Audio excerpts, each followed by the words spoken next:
Good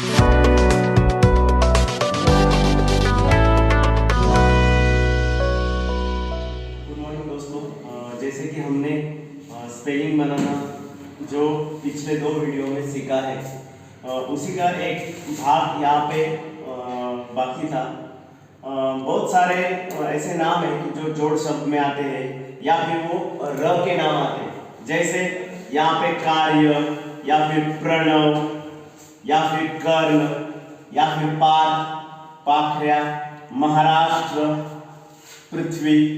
तो ऐसे नामों का स्पेलिंग कैसे बनाया जाए, ये बनाने में हमें बहुत सी दिक्कत आती है। तो आज मैं आपको इसका बहुत ही आसान तरीका बताने वाला हूँ कि किस प्रकार आसानी से ये स्पेलिंग बनाया जा सकता है। और सबसे आसान तो यही है। अभी यहाँ पे जैसे मैंने आपको पिछले 2 वीडियो में बताया, क का स्पेलिंग के लिखेंगे, जो आ की मात्रा है उसके लिए ए लगाएंगे। अभी मेन जो यहाँ पे समझने वाली बात है, ये आधा व और य है, तो ये जोड़ के लिखा है, तो हमें कुछ ज्यादा नहीं करना है। व का स्पेलिंग यहाँ पे लिखना है, ओके। और फिर य का स्पेलिंग उसके नजदीक लिख देना है तुरंत।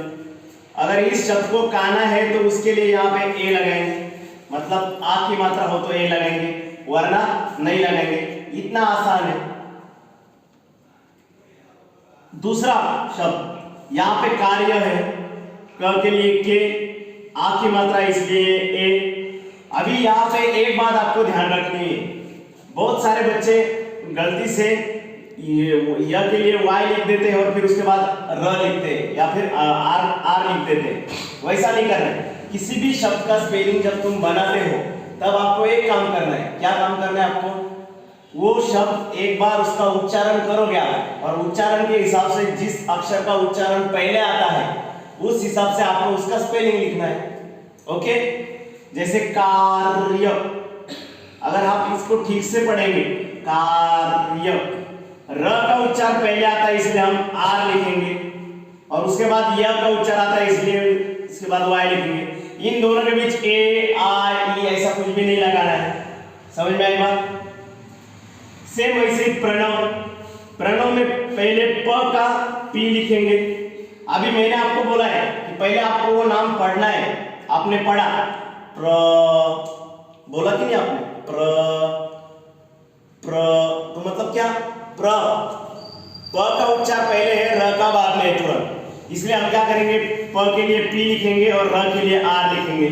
और जो अपना रेगुलर वाला जो नियम है, उसके बाद क्या आएगा? काना हो तो भी है, ना हो तो भी है, मतलब आ की मात्रा हो तो भी है, ना हो तो भी है।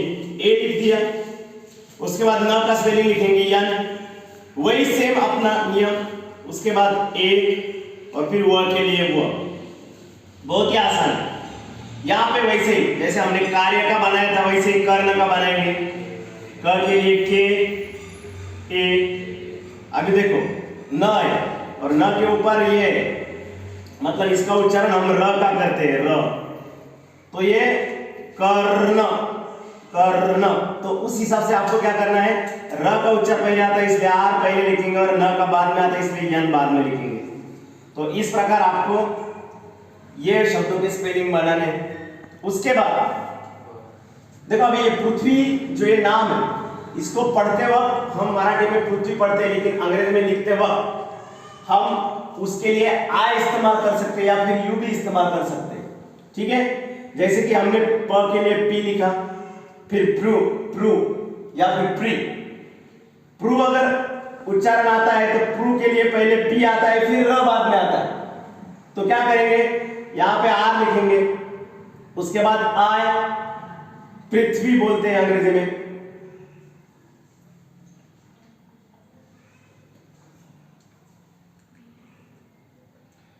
थ के लिए टी एच, और ये व के लिए वी, और फिर आय। अभी एक बात मैं आपको यहाँ पे तौर पे बताने वाला हूँ आमतौर पे कि बहुत सारे लोग, जब हम कमलेश सर ने बताया कि स्पेलिंग बनाते वक्त दूसरे ई की मात्रा अगर हो तो डबल ई लगाना है, लेकिन ऐसा कोई पर्टिकुलर नियम है ऐसा मैंने कहीं देखा नहीं कि इसके लिए यही करना है। बहुत सारे लोग क्या करते हैं, दूसरी वाला टी हो तभी भी आई इस्तेमाल करते हैं। तो आप आई भी इस्तेमाल कर सकते हो। ठीक है, तो उस हिसाब से यहाँ पे थ और व का जो है वो जोड़ के आया था, इसलिए हमने यहाँ पे थ का स्पेलिंग पहले लिखा और व का बाद में लिखा। ठीक है, अभी यहाँ पे महाराष्ट्र, म के लिए यम लिखेंगे, उसके बाद ए, ह के लिए यच, काना है इसलिए ए, र के लिए आर, काना है मतलब आ की मात्रा है ए।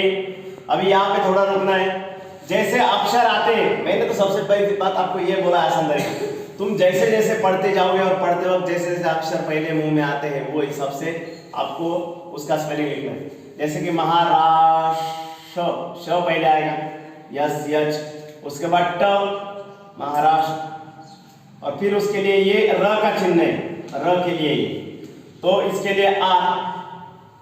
ओके, महाराष्ट्र, बहुत ही आसान है, 1 2 और 3 जोड़ के, इसलिए मैंने स्पेलिंग भी जोड़ के ही लिखा है, बीच में कोई ए आई ई यू कुछ भी नहीं डाला है और आपको भी नहीं करना है वैसे।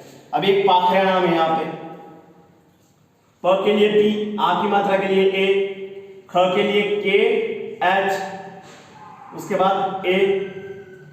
अभी देखो इसका मतलब भी र होता है।